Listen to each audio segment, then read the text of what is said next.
Hello. Nice to see you here today.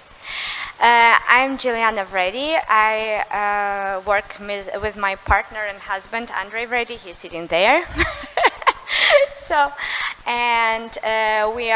I am media artist and free curator, and we work normally in the field of new media art, audiovisual installations, immersive installations, interactive installations, and I organize also interdisciplinary festivals. And today I would like to share with you some thoughts or some ideas, and we're talking about history and best practices with interdisciplinary approach, and we'll discuss some basics, ideas, specific characteristics of interdisciplinary projects. And first of all, let's start with the definition, then we will come a little bit to history of such projects. I will show you also some festivals that I organized in the past. Then we will come to the topic of interactive installations, and at the end I will show you also one interactive installation, so you have an opportunity to try it also by yourself. Yeah, and okay, let's start. And first of all, the definition. Yeah, so there are so many names like art and technology projects, new media art project, transdisciplinary collaborations, multidisciplinary festivals, cross-disciplinary, and so on and so on. But already many years ago, Jill Scott from the Institute of Cultural Studies in Art and Media and Design from Zurich has made already the definition of such kind of projects. So, many artists are searching for fruitful practical collaborations with scientists and ways of bringing their findings into the public realm for debate. And this is the first definition, and at her definition she also talks about three aspects, three discourses of interdisciplinary projects, and they are: the first discourse is about know-how transfer and its relation to language, immersion, and creativity. The second will explore ethics in relation to artistic interpretations of reality and the responsibilities of producing scientifically robust knowledge for the general public. And the final discourse will investigate innovation and actually its social impact, including converging technologies, information, and the products of progress.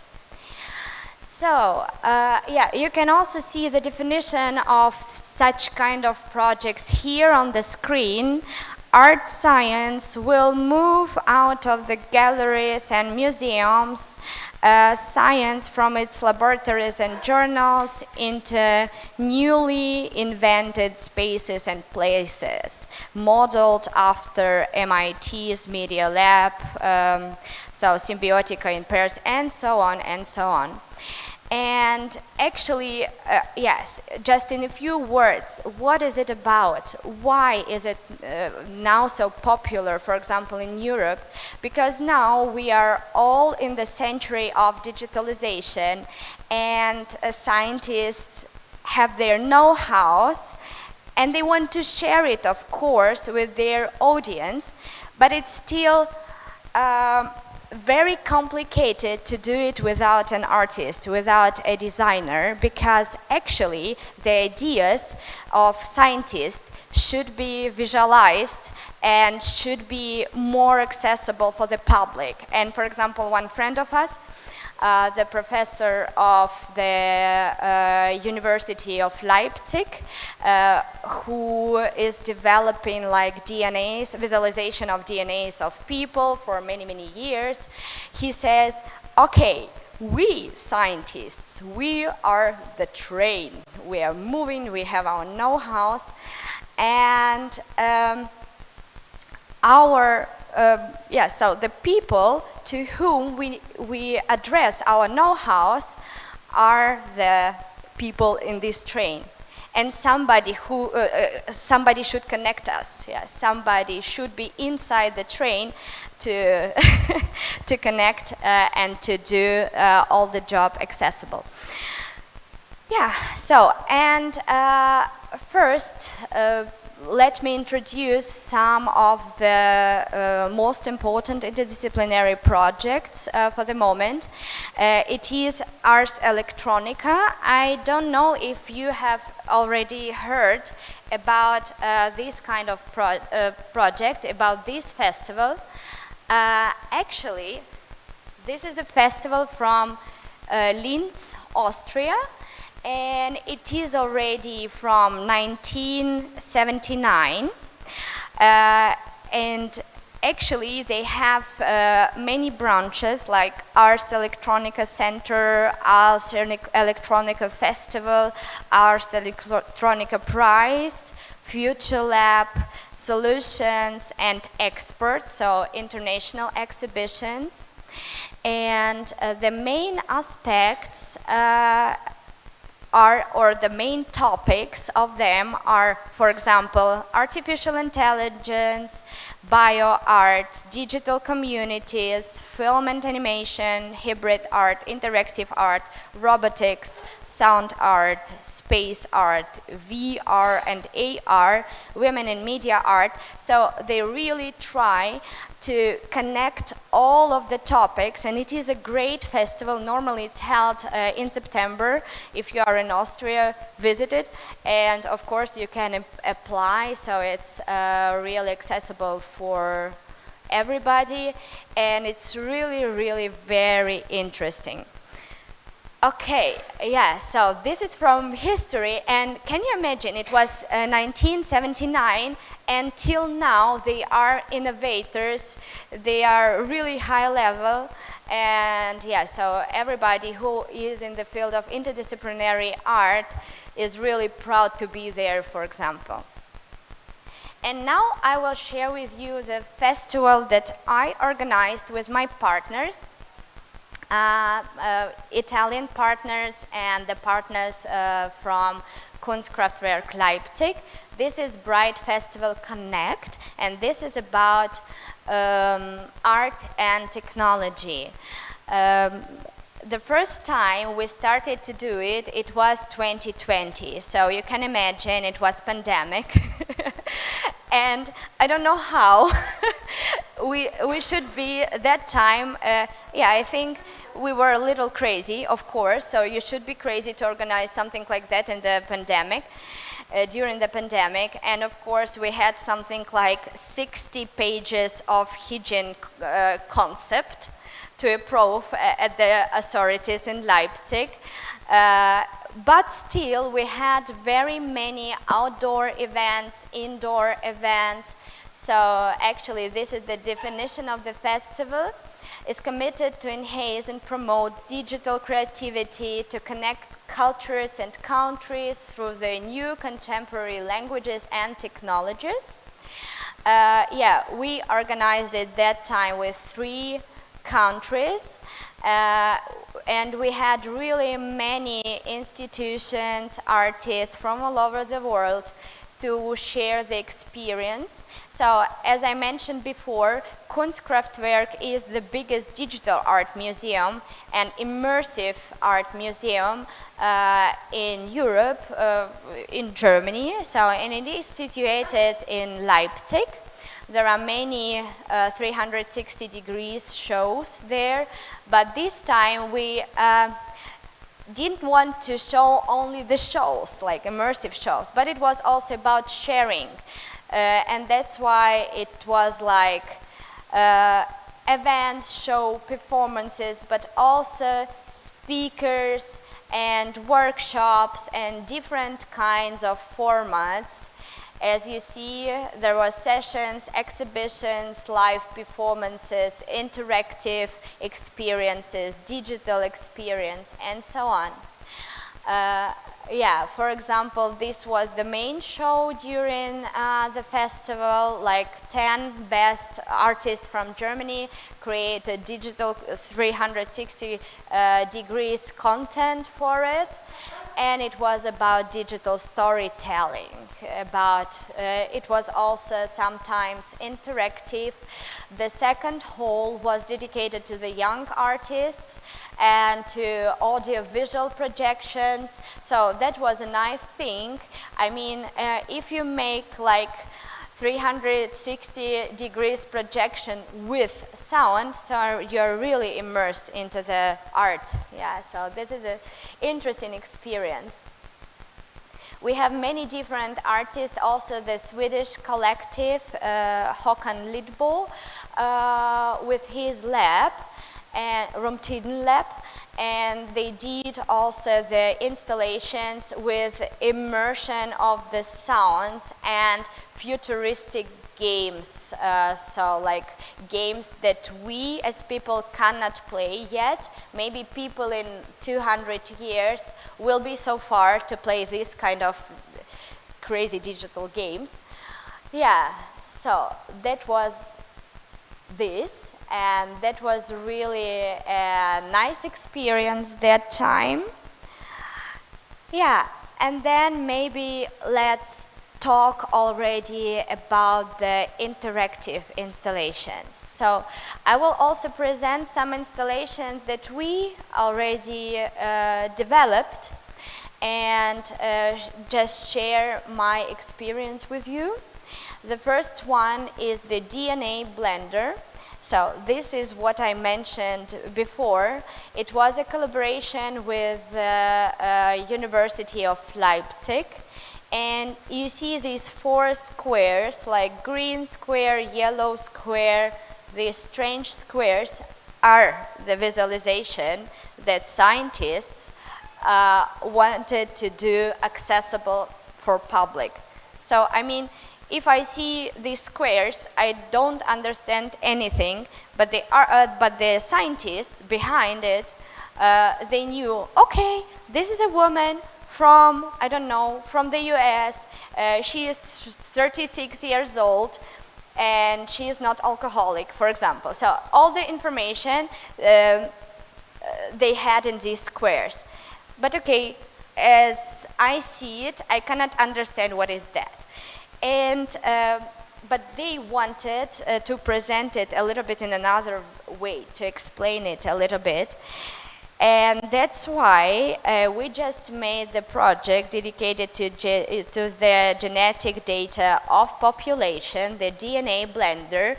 Actually, you can click on the squares, like simultaneously on 4 or 5 squares, and then every square has its own pattern. For example, this was made for Thailand, for the population of Bangkok. And in Bangkok, there are many nationalities living. For example, many people from Myanmar, people from Europe, so really multiculti. And as you see, for example, we just, for the artistic visualization, we took traditional patterns from Thailand, or traditional patterns from Myanmar or from Vietnam to show how actually the diversity of people living in one country or in one city. So actually, with help of this visualization, you can understand a little bit more from where the people are coming. And the next installation I would like to share with you, we presented it for the first time at the Future Forum in Copenhagen 2018. And this is the visualization of emotions of people. So actually, why? It's about the dialogue. It's about the dialogue between people and technology, between human beings and artificial intelligence. We can think much about artificial intelligence, right? And sometimes we see how bad is the use of artificial intelligence without ethics, or there are many really not good aspects of using of artificial intelligence.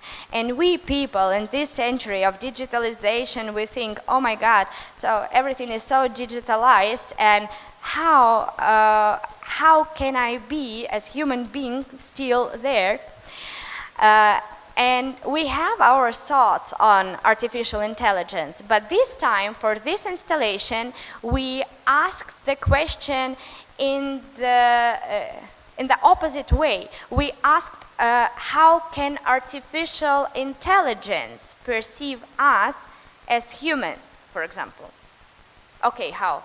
Of course, with help of sensors. That's why we use the sensors, facial expression recognition, actually to understand how artificial intelligence perceive us. And that was fun. Actually, as we are all unique, the picture will never be the same, the visualization of our emotions. And how it works.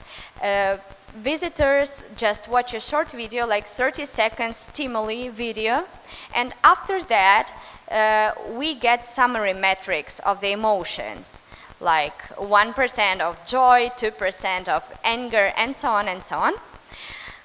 And then this all goes into the computational code, and as output you see the simultaneous visualization of the emotions. So from these pictures I can tell you, for example, joy is yellow, and the person there had really much joy, and she had also some surprise, for example, during watching this video.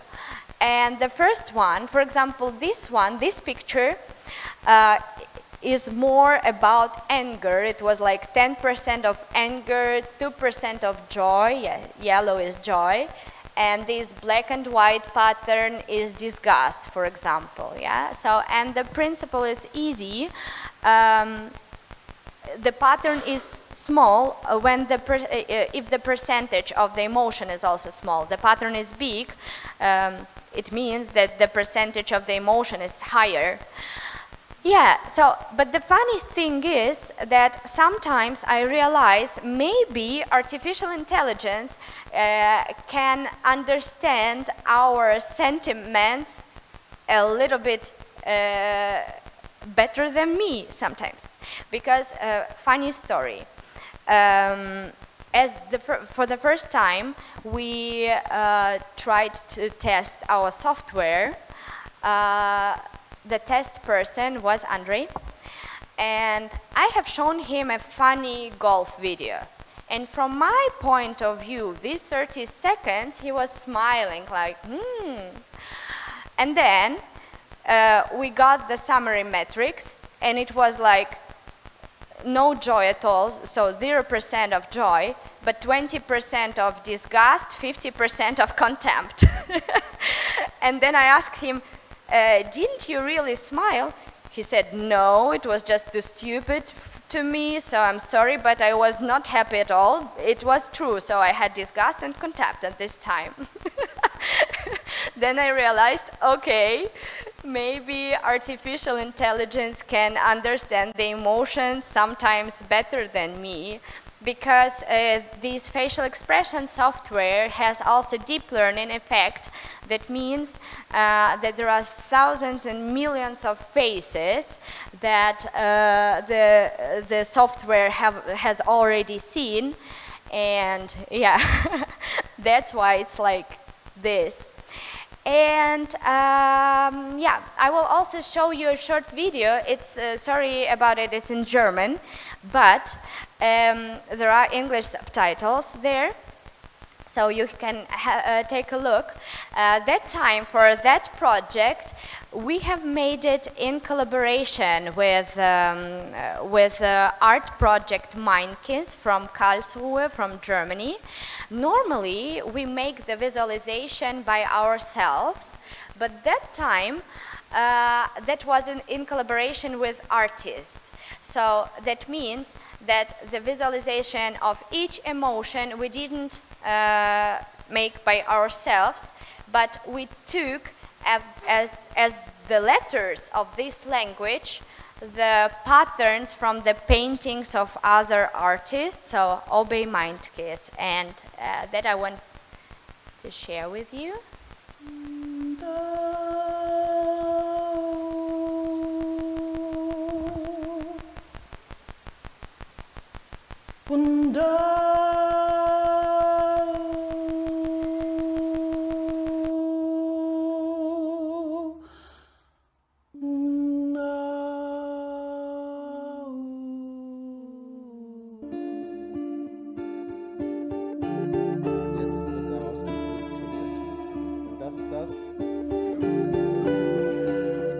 Es hat einen Eindruck bei mir hinterlassen, dass es das überhaupt gibt. War neu für mich und es war sehr cool. So als würde man eine Tiefe in sich tragen, aus der Kunst entstehen kann, nur einfach dadurch, dass man ist.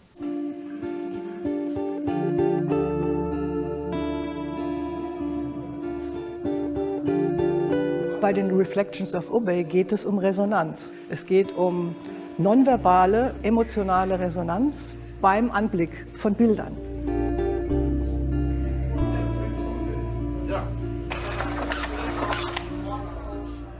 Technisch sieht das so aus, dass die Sensoren unsere Facial Expressions ablesen und als Output bekommen wir die Mittelwerte von unseren Emotionen. Und dann diese Emotionen gehen in unseren Code, den wir selber entwickelt haben.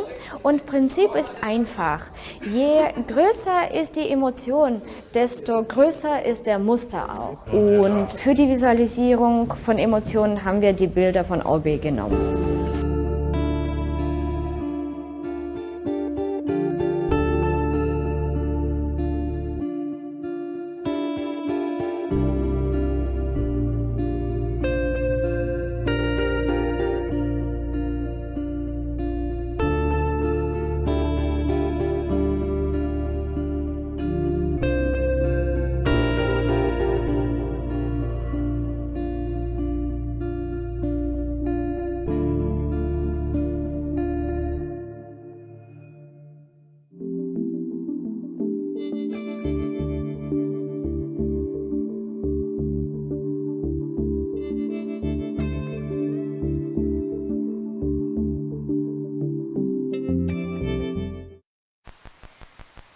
Yeah, so, and normally when you're working on the installations like this, it's really very important first, like if you work in between of art and science, it's important to create strong visual content also.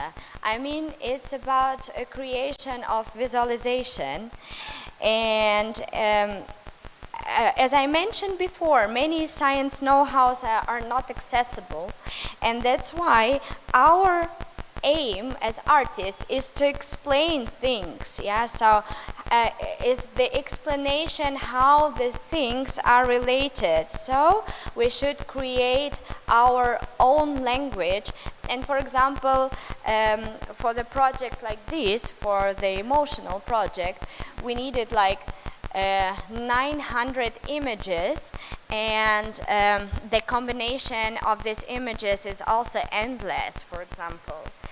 And also, if we talk about the organization or realization of such kind of installations or transdisciplinary festivals or projects, for example, it's really very important to be flexible and to create frameworks. You know, it's not only about paintings, for example. Now, many disciplines should work together, and for this purpose, you need framework. So first, when you start thinking of these kinds of projects, you create your frameworks.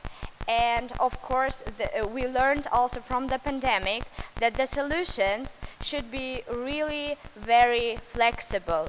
We should really think when we do such kind of project, okay, how will be the realization of this project?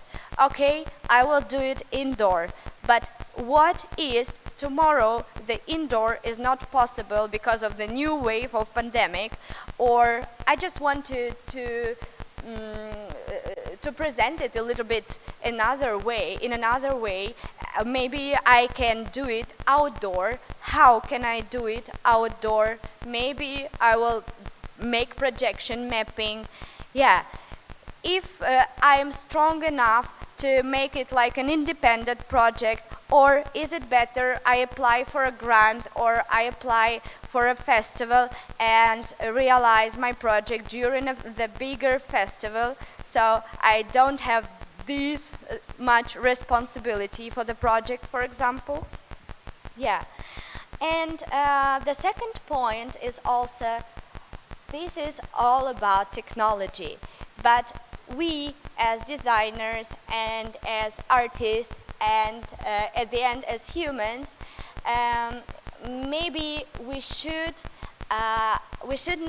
forget that we are humans, and it's good to use the technology, but sometimes it's tricky not to replace ourselves with technology. Of course, now there are so many tools in Photoshop, when I click one time and everything is made by artificial intelligence. Cool.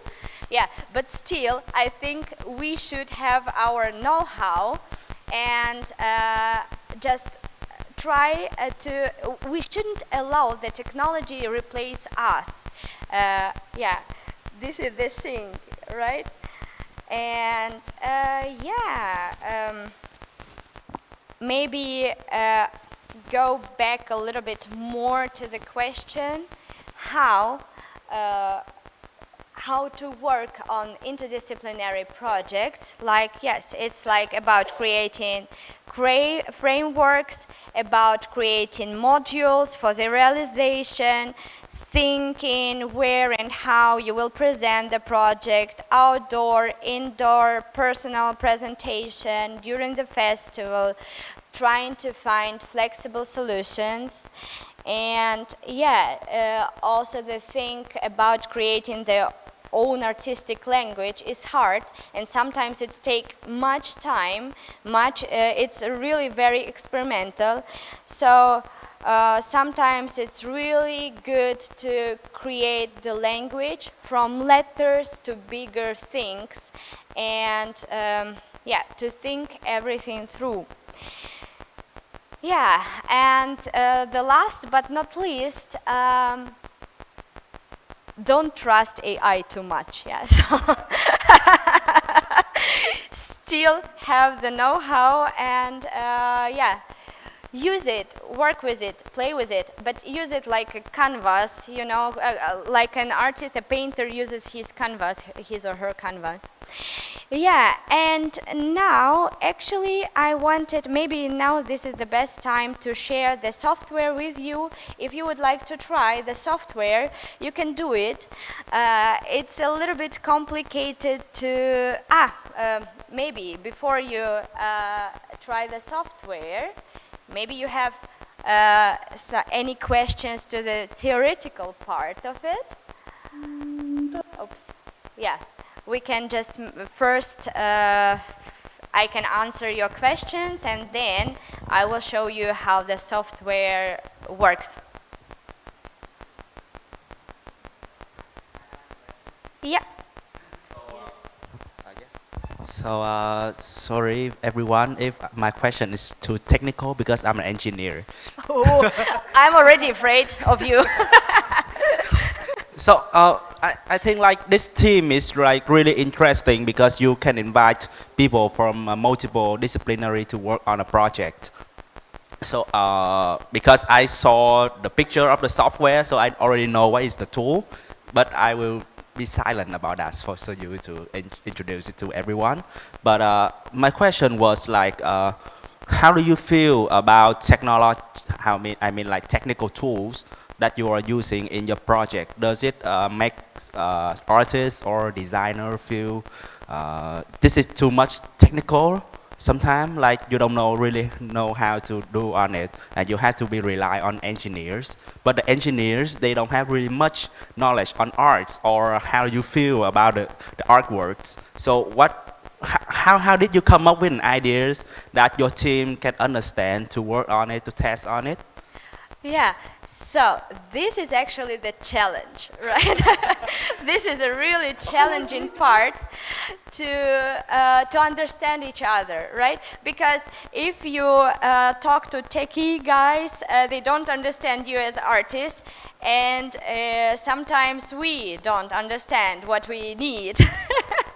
And this is about, so now we are really lucky persons because we have our IT guy who is much into the art, Andy Uninger. We have realized many projects with him, and we are really happy that we found him, and he understands our thoughts. Sometimes we don't need to tell him something, but at first it was very, very hard.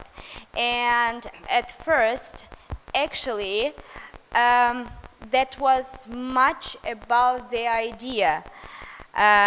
It was like 2 months as we first wanted to realize this project and to present this project at the festival in Copenhagen. 2 months it was like thinking, and it was about finding the very, very simple solution.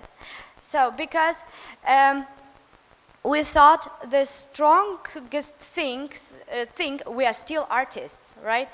And we needed to create the strong visual content for it, to think about it. Yeah, so it was like 2 months. And then we were looking for an IT guy who could help us with this software, to do the software with this artistic solution, but it was not possible to find. And then, okay, what we did? Yeah, processing, me learning how to do it. Making the prototype of it first, because I couldn't translate my thoughts to the IT guy. Yeah, and first, yeah, we needed to develop the software by ourselves, so simple software, and only with this software they understood us how to do it in a proper way with a nice interface, like, yeah. But that was a challenge, and it is all the time the challenge. Yeah, so I mean like your team has the same problem with my previous team. So actually I'm an engineer, but I helped on artworks before. So you know Documenta this year, right? Mm-hmm. So I was the lead engineer of one artwork at Documenta this year. Really cool. Yeah. So like we have the same problem because the artist want to bring a new technology into her artworks, but it took like almost a year for her previous engineer team to develop prototypes with like multiple teams actually, because such hard ideas cannot be tolerant by engineers. So I joined in the last 6 weeks, and I feel like we have to do a lot of tests, like small tests, big tests, like 100 ones, until the artist say, aha, this is the moment. So yeah, so I'm thinking of the way to generalize the problem of us, like you can actually do your prototype, you can start coding, right? But for the others, like I'm not sure, because for me, like my almost 10 years of experience is like just equivalent for that project. So how can you, how to say, I want to hear your opinion on how to make artists and designer easier to work on technological problem like that. Yeah, so this question is hard to answer, because I think it is like they need a translator between them. I mean, somebody should be able to understand art, but also to understand the technology. And yeah, this is the thing. Yeah, so Joseph Beuys has also talked about it with this, with his social plastic. So I mean, you need all the time the interpreter because it's hard to understand, and the parts, I mean, there are also equal parts between IT. Sometimes it's a great IT job, sometimes it's less art than IT programming. Yeah, and I think this is really about collaboration, and I think also that these two parts are the most important ones. So I think if you can collaborate with the artist, it's cool, right? But if it doesn't work, it will not work. So yeah, this is very challenging, and yeah, so sometimes it's really, you need a team who just you know, who understands the language of art, but also understands the language of engineering. Thank you. Thank you too.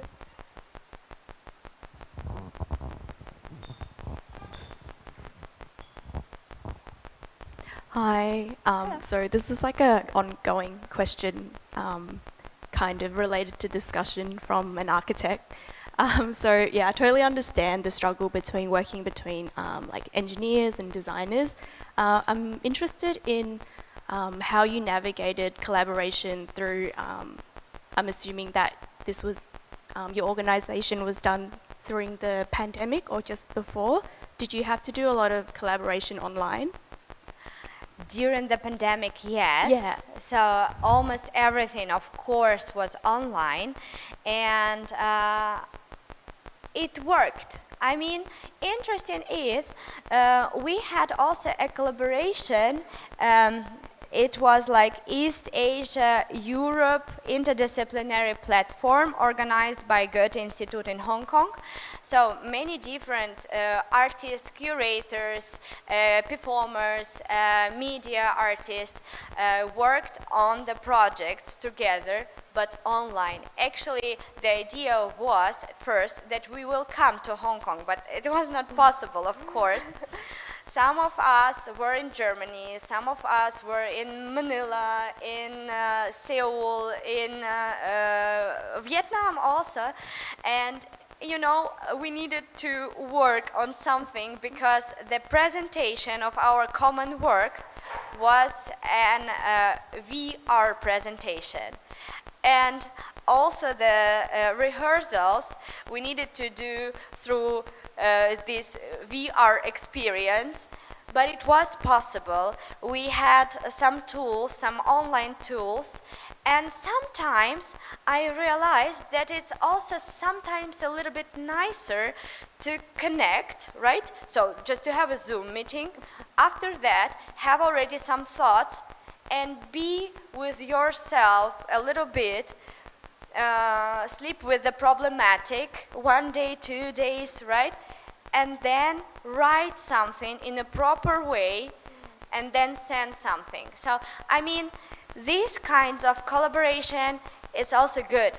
And I mean, everybody has also some space for his or her own thoughts and to the connection. It's still possible through VR and Zoom. For example, after this meeting, I have also my classes with German students in Germany, right? And it's still possible because I have everything in my laptop, they can see me, and I can think of everything, right? So I don't think that online realization is so nice, because actually I don't know what you need to do to attract people, to attract online audience, right?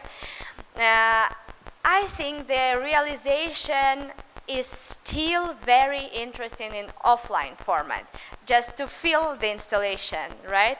Just to see, just to play with people, just to make a playground for meeting the community and so on.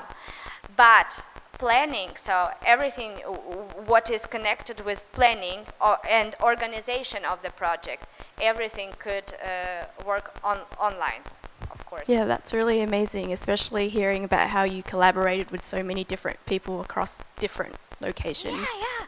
And before the pandemic, actually, if I needed to connect to somebody, for example, we had one connection with one museum in Thailand, and you can imagine, so we live in Leipzig. We needed to go to Bangkok to meet people to talk about the project, because Zoom, what is Zoom or Skype? Oh no, it's just too boring, we cannot meet each other. But now it's so normal, it's our new normality, and it's nice that we can connect really from all over the world and work on the same project together. Yeah, I guess the thing about that is I love the idea of just like sitting down with someone or like a partner, just sketching together or just doing it by hand. But yeah, I wonder how you navigated your ideas through like online Zoom. Did you like did some sketches on there, or would you like send through some images and prototypes? Yeah, there are tools. We are sharing prototypes during the Zoom session, for example. We will show our ideas, then somebody on that side understand our ideas, says, okay, for example, our IT, he says, okay, I understood you, thank you for your visualization. Now I will do some frameworks and a small prototype. So he sends it back, right? Or there are also many tools of sketching the ideas together, so put everything together in one doc, right? And then we just discuss, and voila, we have a solution. Thank you so much for sharing your experience. It's great to hear about that global collaboration mode. Yeah, thank you for your question too. Yeah.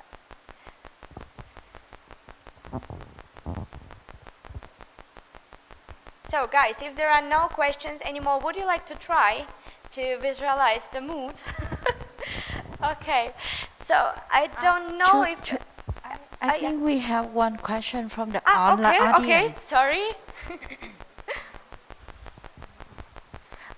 So there's an online question that is, what usually comes first in your consideration to create a science art project? Science possibilities or artistic ideas?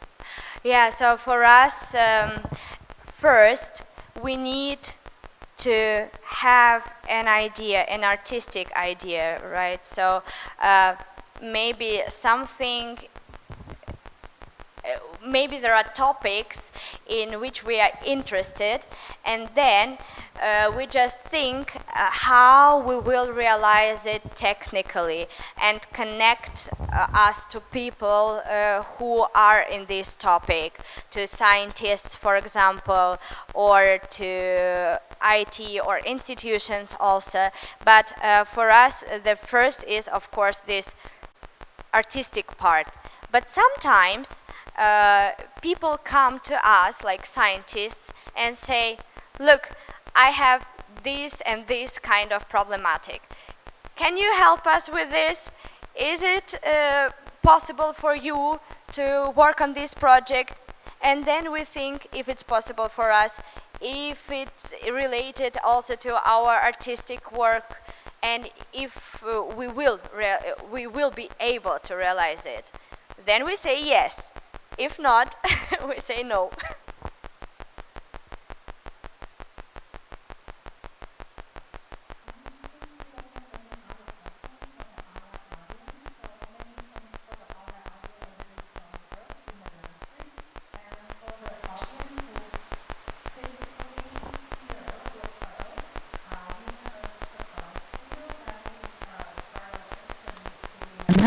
So now is the trial time, right? Okay, Yeah. I think for convenience, we can have to set Yeah. the table in the middle. It would be so- great. Yes, so you guys can show them the way. Because actually,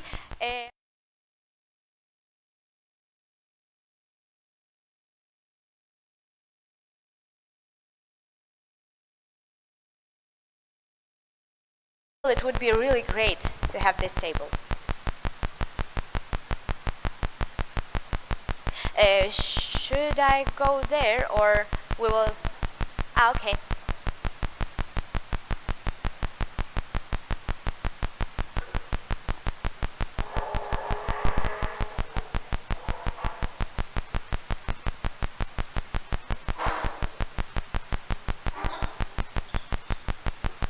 Perfect.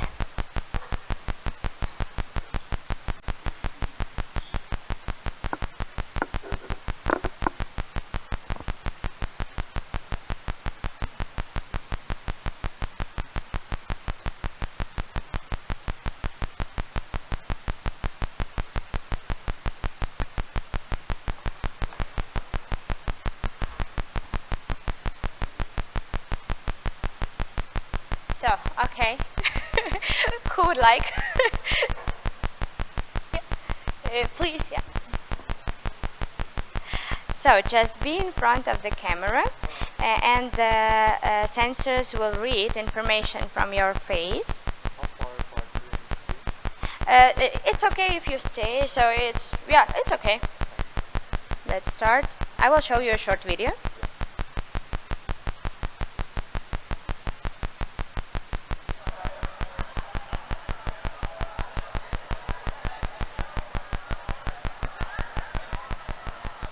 That's it. And let's see. So you were happy, really very happy, 25% of happiness, of joy, and 75% concentrated. And now we will create your image, and it looks like this because this yellow one is your joy. And you had really much joy. And this pattern, this blue and violet, it's your concentration. Like, yeah. Thank you too. Would you like to try?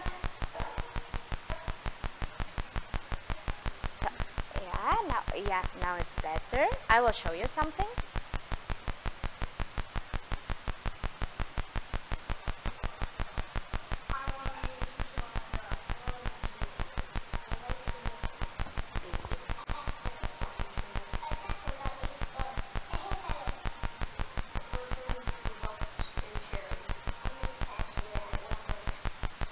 That's it. Okay, wow. 74% of joy, 25% concentration, and 2% melancholic. Let's see. So this is your picture. This is also joy, the big pattern of joy. This pattern means sadness, and you had only 2%. That's why the pattern is so small. Yeah. Thank you too. Somebody else? Please.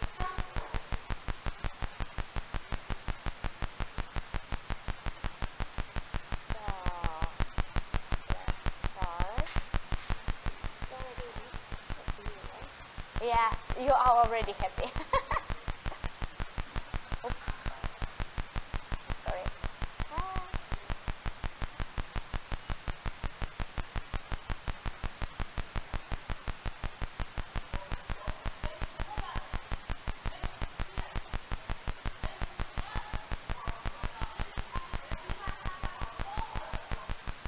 That's it. That was not fun. But 98% of happiness. Wow.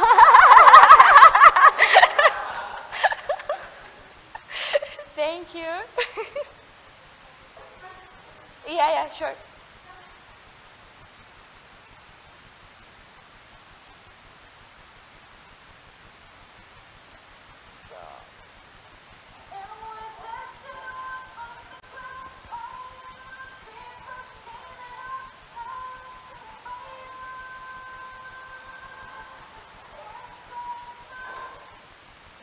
That's it? Yeah, so you see 23% happy, 12 sad, a little anger, 1%, 64%, yeah, 64% neutral concentration. Yeah, but pretty much happiness, right? And that's why, yeah, so like, yeah, sure.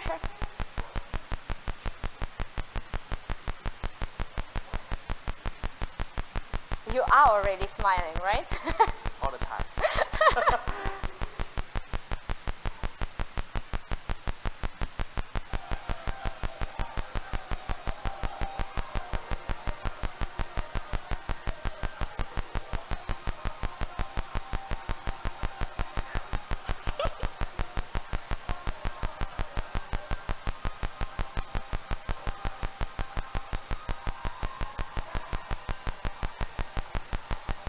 That's it. So yeah, you had like 93% of happiness, 6% of anger. Let's have a look. Yeah, sure. Yeah, you can, yeah.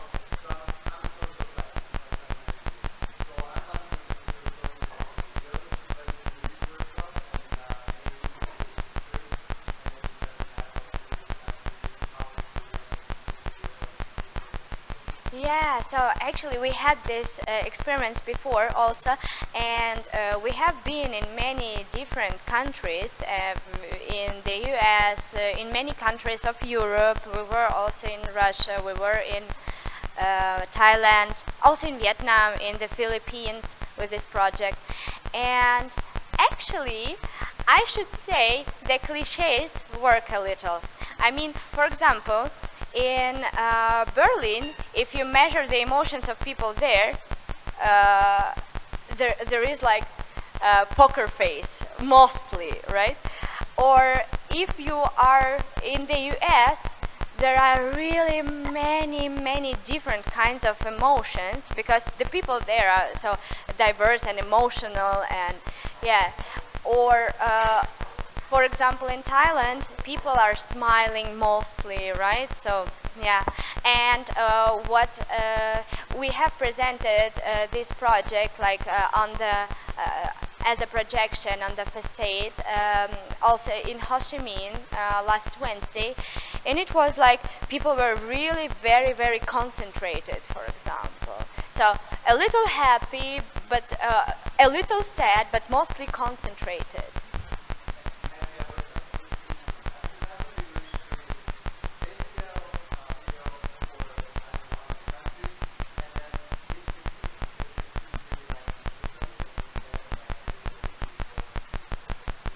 Yeah,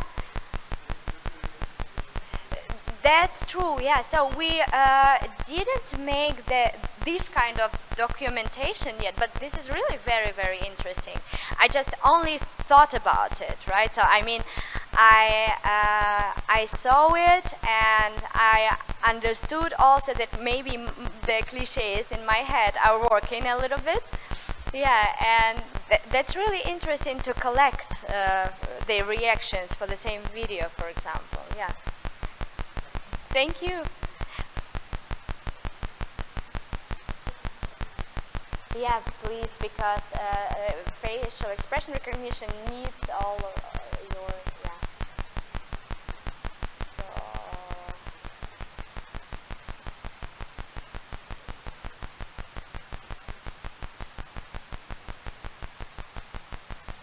Home sweet home. That's it. Okay, so melancholic mood, I would say 23% sadness, 13% happiness, a little anger. Yeah. Only 1%. So, yeah, please.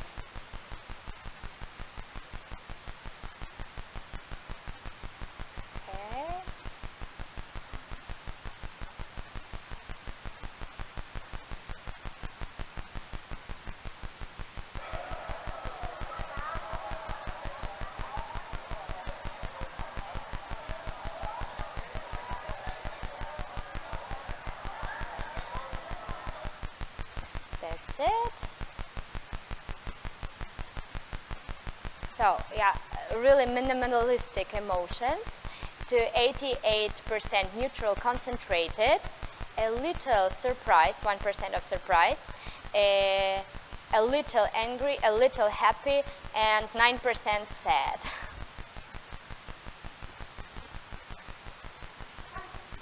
But nice patterns, I like it. Because your emotions were so minimalistic, but you had really many, and that's why the patterns are also so small, and there are so many different. Yeah. Yeah, please.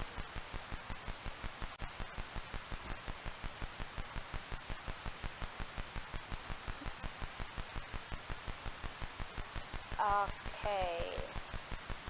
Let's start it.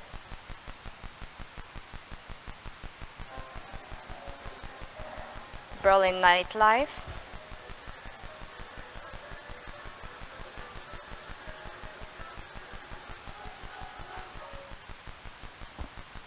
That's it. Okay. 93% concentration, 5% sadness, 1% anger.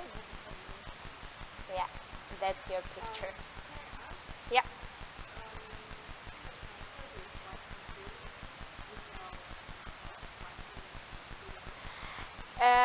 Actually, yes, but it's not about the feeling, it's about expressing.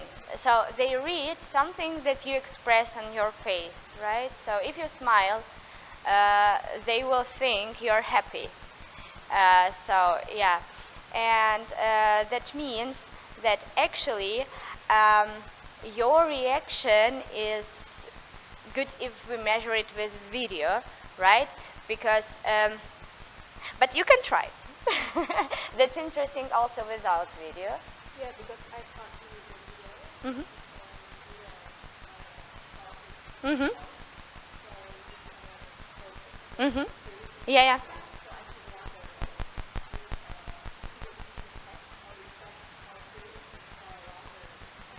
Well, let's see now, for example, right? They just, the sensors just read it information from the face during these 5 seconds, right? And it was like 81% of concentration, a little bit surprise, sadness. Yeah, that's it. Thank you too. Yeah, please.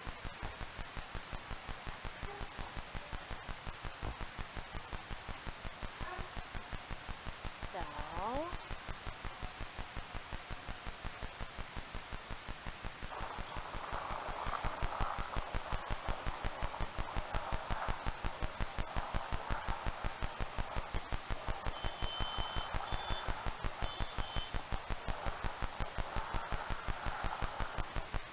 that's it. Let's have a look.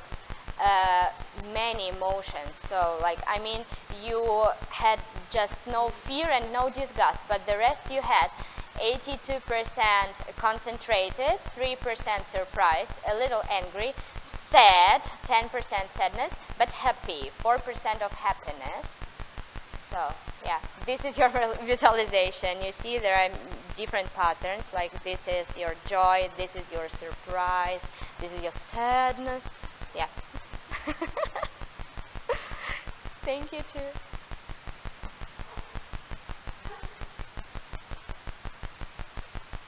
So, I will show you something.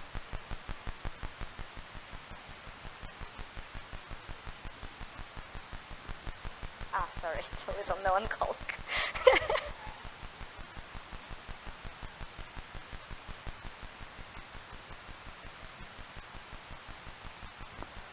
That's it.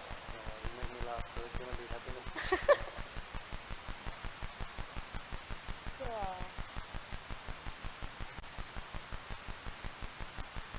6% and 94% concentration. This. Oh wow. Yeah. Yeah, sure, sure.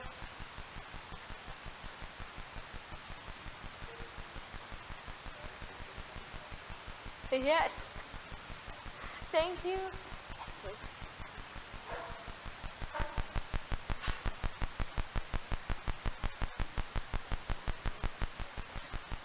So.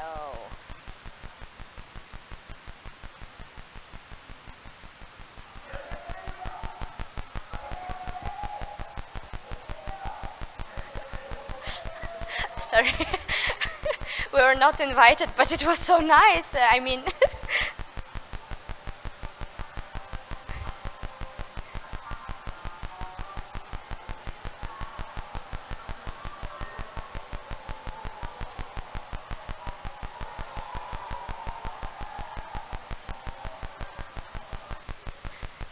okay, that's it. Wow, 85% happy, 12% sad, a little concentrated. So this is, you had so much joy, that's why the pattern is so big, this yellow, right? And this is the sadness, but you had not much, and that's why, yeah, this is clear. Yeah, sure. Thank you too. Yes.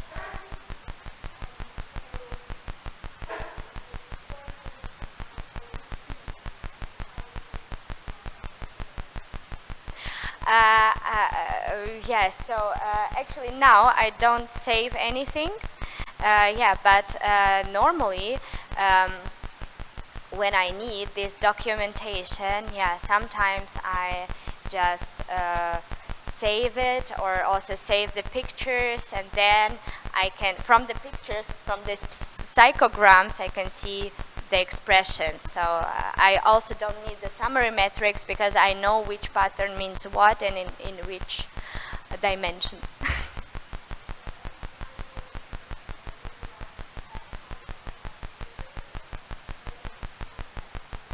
No, it's about art. Yeah, so sometimes, of course, we needed to understand the reactions on something, right? But sometimes we're just making it for you and like an installation only, as now, for example. Yeah.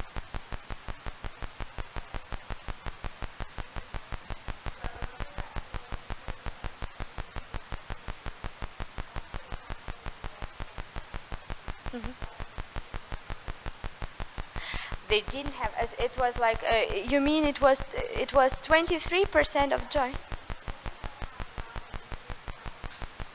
Then the pattern of joy will be the same, but if they had another, maybe it was like 1% of anger or something else, that was added to the visualization. So, because as we smile and as we have the same percentage of joy, for example, we might have also other emotions.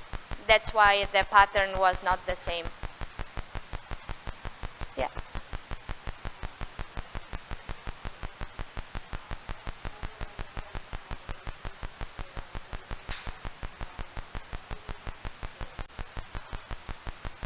Yeah, this is mimics. Yeah, only expressions. Yeah. Mm-hmm.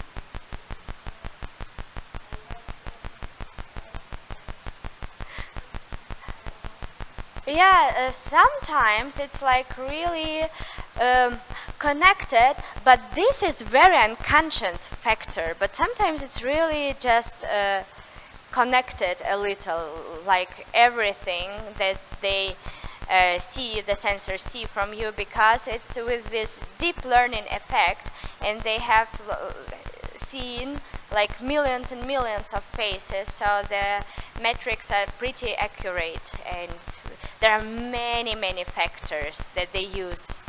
Also eye tracking and everything. Mm-hmm. Yeah. Yeah, this is the long process. Yeah, I am not an IT specialist, but yeah, so this is a really long process. And for example, as we started this kind of installation, it was 2018, and the metrics were not as accurate as now, for example.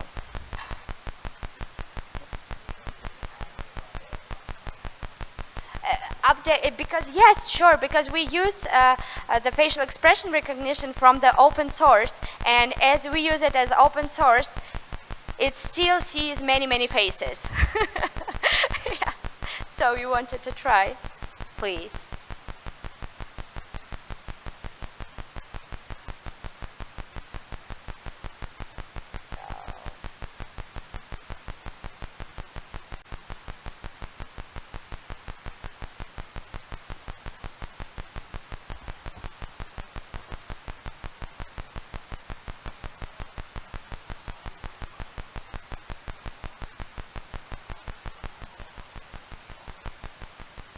That's it.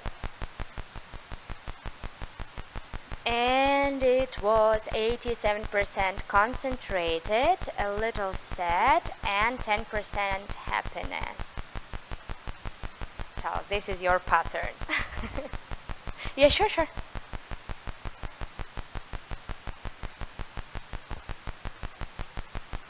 Thank you. Yeah, please. Okay. Okay.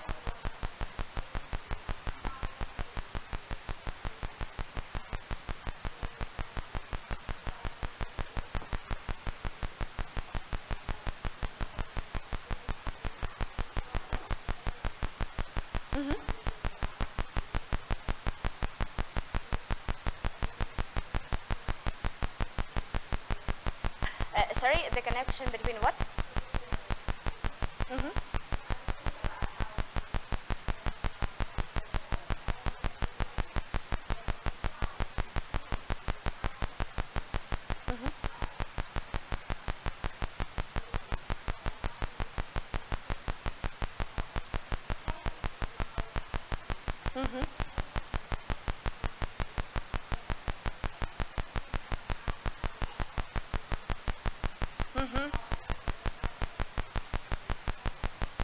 So, for example, this time we used the videos just to talk a little more about the climate change and everything. So there are not so random videos, but the topics where we were interested in, and that was about climate, about life in Germany, in Vietnam, for example. That's why you see many different things from everyday life. Yeah, so that was that time, but it is only artistic research, right?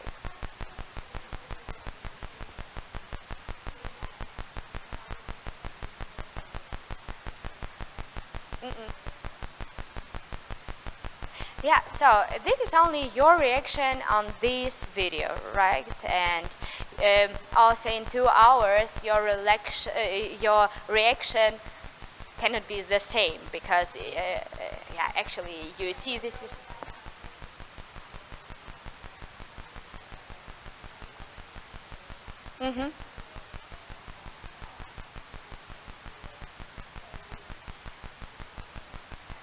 But there are also many factors, right? You're not only watching the video, but you have me staying here and making jokes or something, you know? And that's why also, if the topics are so serious, sometimes I just spoil everything. Yeah. Yeah.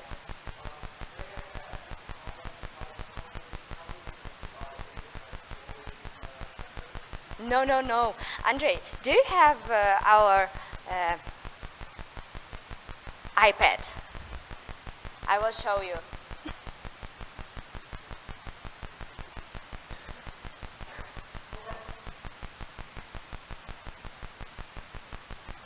So, for example, this is this visualization we tested right now. And you can see the development of every pattern. For example, sad is the pattern like this, like blue and light blue.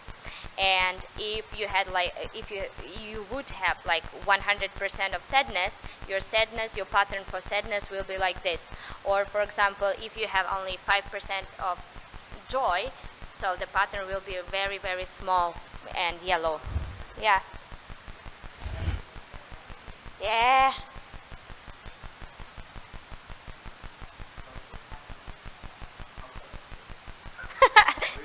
No. Because this is because my background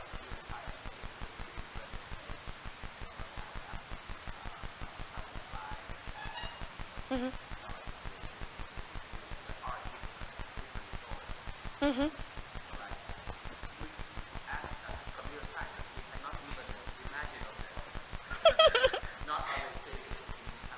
Mhm.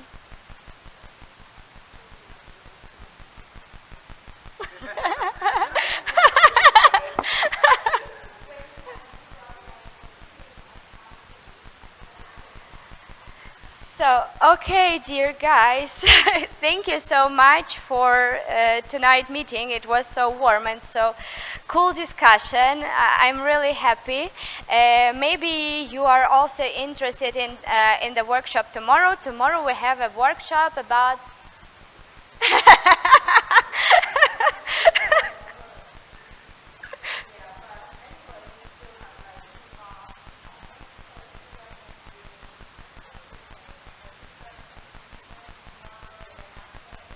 yeah. Three more sessions, yeah. Okay, thank you so much.